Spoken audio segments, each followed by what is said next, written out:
नमस्कार, आपका स्वागत है इस बुलेटिन में। आपके साथ मैं हूं मोनिका सिंह। 5 सालों से फरार चल रहा ऐसा एजेंट गिरफ्तार हुआ है। सुरक्षा एजेंसी को चकमा देकर फरार चल रहा था ये। यूपी एसटीएफ ने मेरठ से इसे गिरफ्तार कर लिया है। आईएसआई एजेंट तहसीम उर्फ मोटा को गिरफ्तार किया गया है। नकली नोटों की तस्करी के मामले में ये वांटेड चल रहा था। आईएसआई का एजेंट जिसे एसटीएफ मेरठ ने कोतवाली पुलिस के साथ मिलकर गिरफ्तार कर लिया है।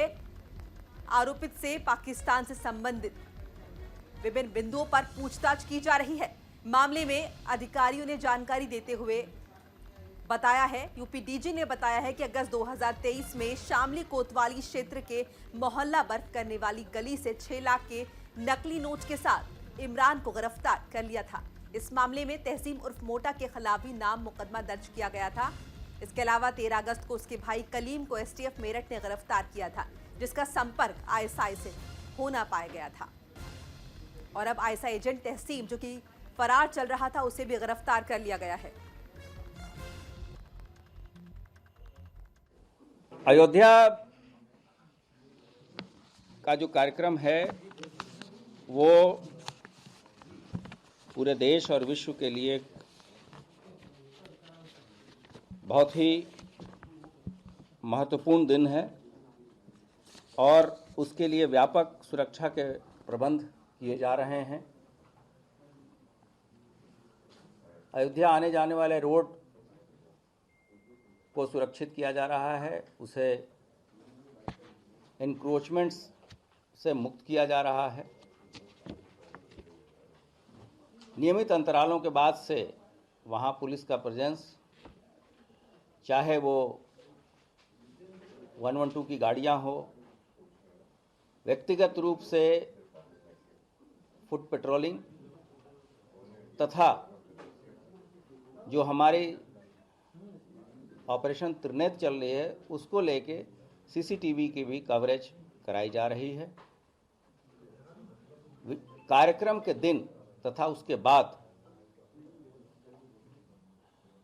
आने वाले सभी दर्शनार्थियों को किसी तरह की कोई असुविधा न हो, इसके लिए जो भी बेहतर से बेहतर व्यवस्था हो सकती है वो मुहैया कराई जाएगी। अयोध्या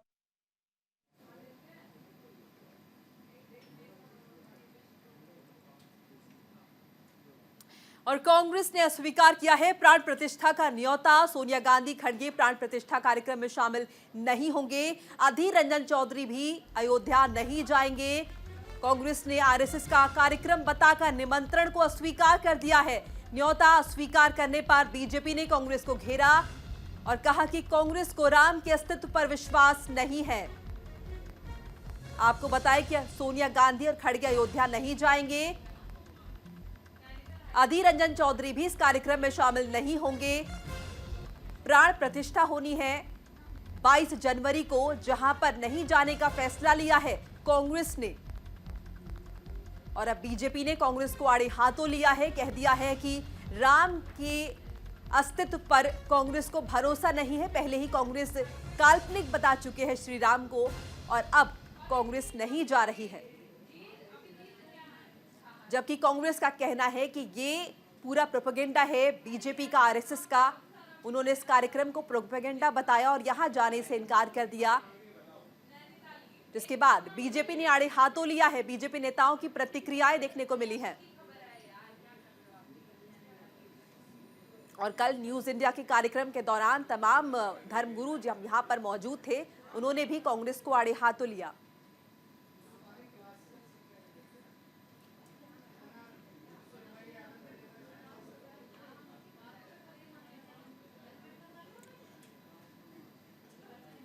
और हम आपको दिखाते हैं कांग्रेस को किस तरह से आड़े हाथों लिया बीजेपी नेताओं ने।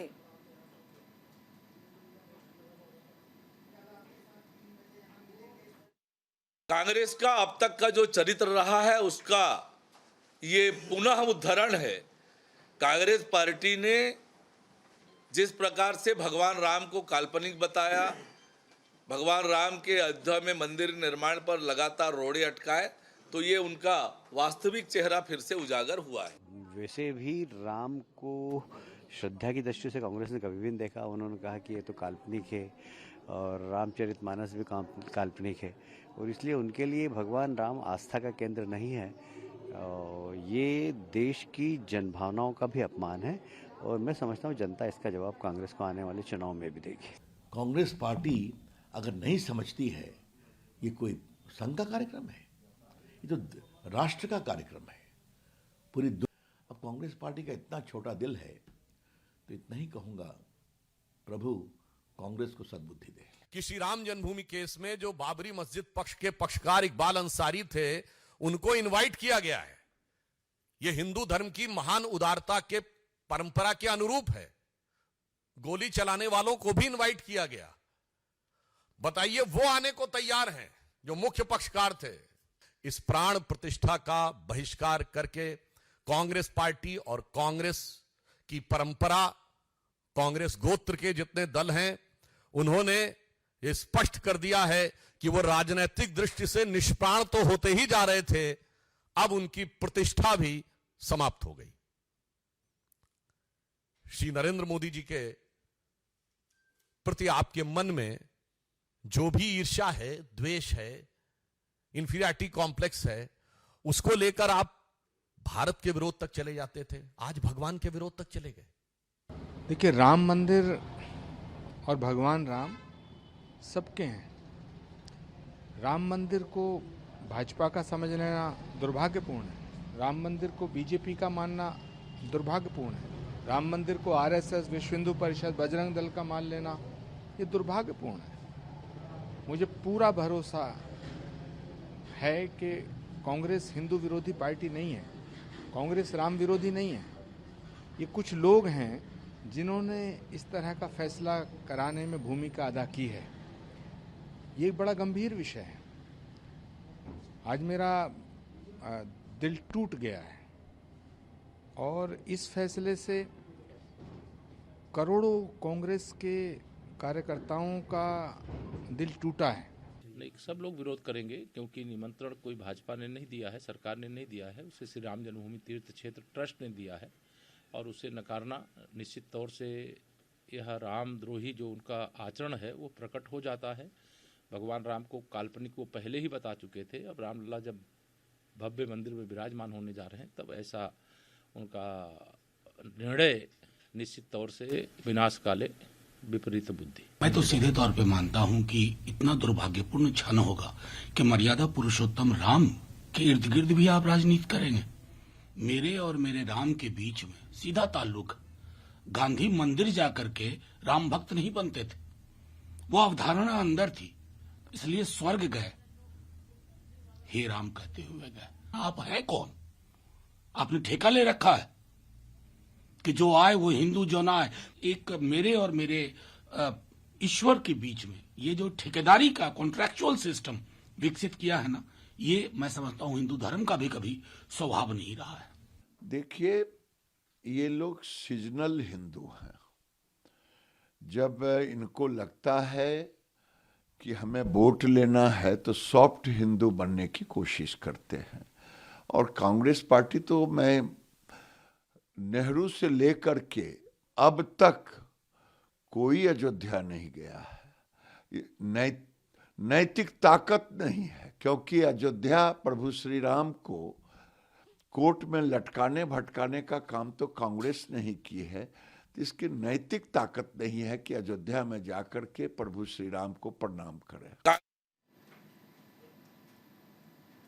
और भारत दौरे पर आए चेक रिपब्लिक के प्रधानमंत्री पेटर फियाला ने आज जयपुर की निम्स यूनिवर्सिटी का दौरा किया।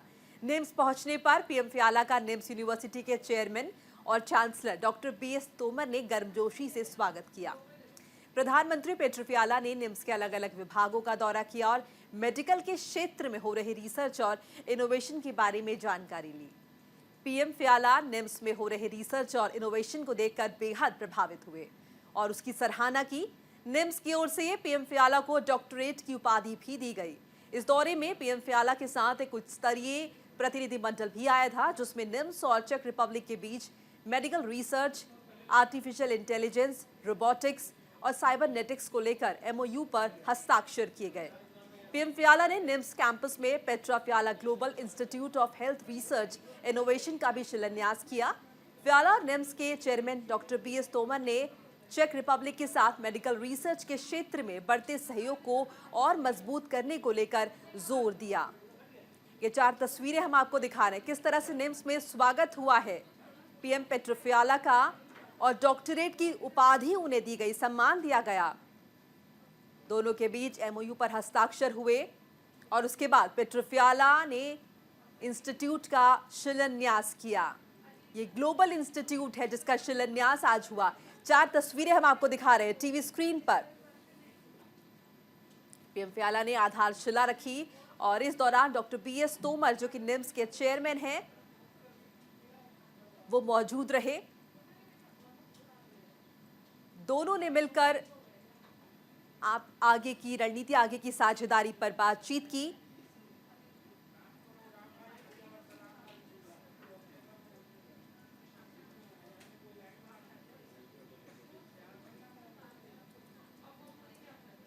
चेक रिपब्लिक के पीएम ने आज जयपुर में निम्स यूनिवर्सिटी का दौरा किया। इस दौरान निम्स यूनिवर्सिटी के चेयरमैन डॉक्टर बीएस तोमर ने गर्मजोशी से इनका स्वागत किया।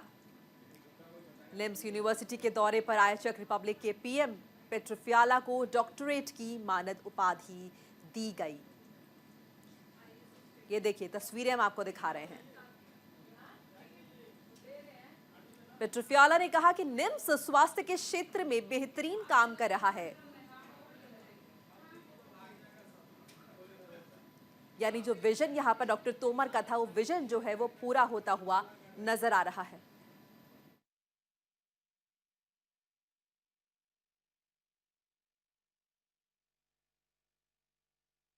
Your Excellency, it is an honor to have you amidst us today. Your presence here reflects the importance you place on education and the remarkable strides the Czech Republic has made in this field. As Chancellor of the NIMS University, I stand here before you, humble and proud to represent an institution dedicated to excellence in education and research. In this short span of time, I would like to take a moment of highlight the remarkable achievement of NIMS University and the shared value that unite us with the Czech Republic. Our university nestles amidst the vibrant culture and heritage of Rajasthan, stands tall as a beacon of knowledge and innovation.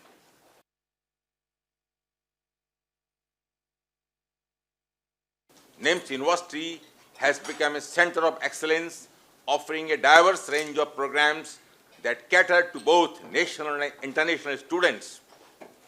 NIMS University takes immense pride in its diverse community of students and faculty members who come from various corners of the world. Our institution has always believed in creating a global learning environment that encourages cross-cultural exchange and cooperation. Your Excellency, your visit further validates our efforts in this direction. Your Excellency, it is indeed a testament to our vision and leadership that the Czech Republic has earned a reputation as a global leader in education.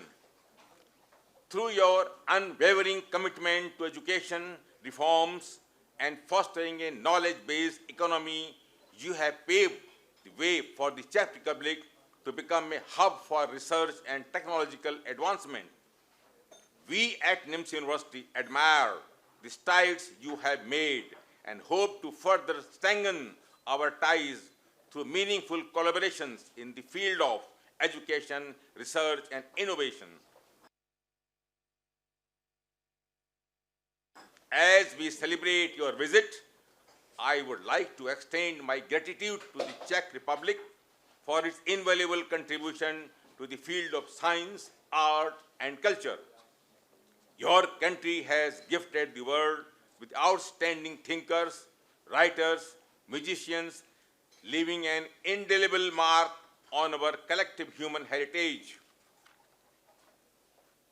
Your Excellency, as you step foot on the ground of NIMS University, I am reminded of a quote by Václav Havel, the renowned Czech statesman and playwright, who said, the deeper the experience of an absence of meaning, in the other words, of absurdity, the more energetically meaning is sought.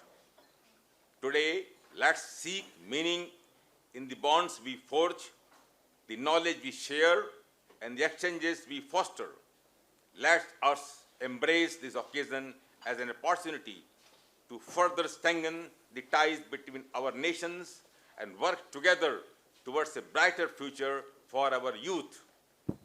At the last but not the least, I express my heartfelt gratitude to His Excellency Petr Fiala, the Honorable Prime Minister of Czech Republic, for gracing us with his presence today. और NIMS university के दौरे पर आए check Republic के प्रधानमंत्री Petr फियाला ने campus में निर्मित मारिक center for artificial intelligence, robotics and cybernetics का भी दौरा किया। इस मौके पर निम्स के चेयरमैन डॉक्टर तोमर ने उन्हें मेडिकल के क्षेत्र में इस्तेमाल हो रहे आर्टिफिशियल इंटेलिजेंस के बारे में जानकारी दी। वहीं इंस्टीट्यूट के डायरेक्टर व्लादिमीर मैरिक ने रिसर्च के क्षेत्र में हो रहे रोबोटिक्स एंड साइबरनेटिक्स के बारे में जानकारी दी।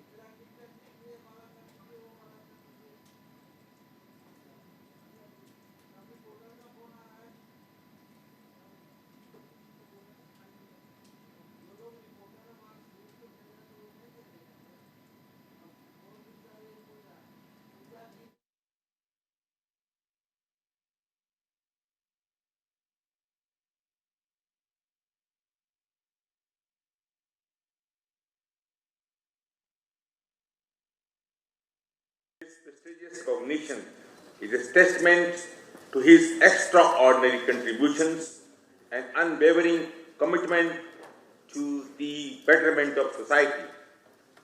Our esteemed honoree has not only excelled in his academic pursuits, but has also served as an exceptional leader, guiding his country towards advancement in education and research.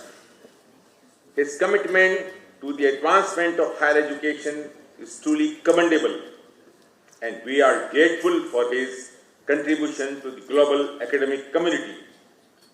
Professor Peter Fiala achievements resonate with the vision and value of NIMS University, which includes fostering an environment of innovation, inclusivity, and promoting excellence in education. Thank you once more for your warm welcome and kind introduction. I am honored by the decision of the NIMS University to grant me an honorary doctorate.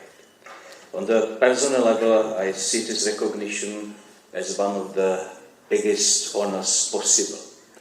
I have the highest respect for learning. I believe that knowledge brings people light, a light to find the right way from darkness and manage any crisis. I have spent most of my life in academia and institutions of knowledge. I was the first professor of political science in the Czech Republic, and I was the Minister of Education. But the most important was probably my role as rector of Masaryk University, my alma mater between 2004 and 2011. I have great memories. और NIMS university के दौरे पर आए check Republic के प्रधानमंत्री Petr फियाला ने अपने नाम पर बन रहे Petr Fiala global institute of health research innovation की भी आधारशिला रखी। इस मौके पर उन्होंने निम्स के चेयरमैन और चेक रिपब्लिक के प्रधानमंत्री पेट्र फियाला के साथ आए उच्च स्तरीय प्रतिनिधिमंडल ने क्या कुछ कहा, आइए आपको वो भी सुनवाते हैं।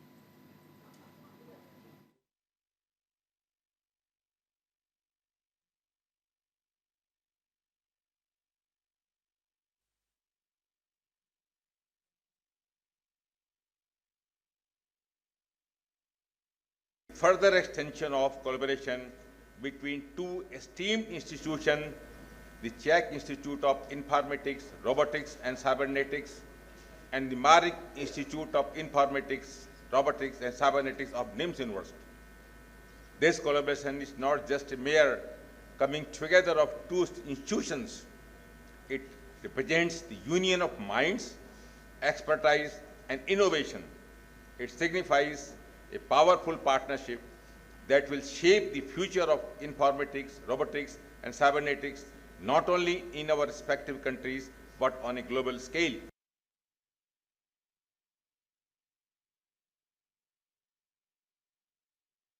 Development of mRNA vaccine, advances in 3D printing for medical device, telemedicine to provide remote care, virtual reality in medical training, development of wearable devices for health monitoring, technology in mental health, precision medicine, neurotechnology, Department of Robotics, Surgery System, Artificial Intelligence, powered diagnostic tools, mRNA technology, molecular biology, gerontology, stem cell research, cancer research, artificial neuron network computer modules built to replicate how the brain processes, memorizes, and or retrieves the information. Human cloning using somatic cells, nuclear transfer, SCNT, cloning by embryo splitting. This institute will provide a platform for aspiring medical professionals to learn mind in the field to hone. Its impact will only increase. One reason is the changing landscape of public health. Look at the challenges which are brought by infectious diseases and new health dangers. COVID-19 reminded us about that. We need to better understand, prevent, and treat diseases which are easy to spread in the connected world of today. Another reason is responding to trends in lifestyle diseases and preparing our healthcare system for the future. Constant adaptation to modern lifestyle trends is key, and as politicians we need to ensure that they translate into policies and legislation. In this way, research will lead to improved public health. Finally, the health and medical research sector has potential to become a significant driver of economic growth. Everywhere in the world, investment in research facilities stimulates the development of related industries, attracts skills, and creates employment opportunities. और इसी के साथ ही इस bulletin में फिलहाल इतना ही। नमस्कार।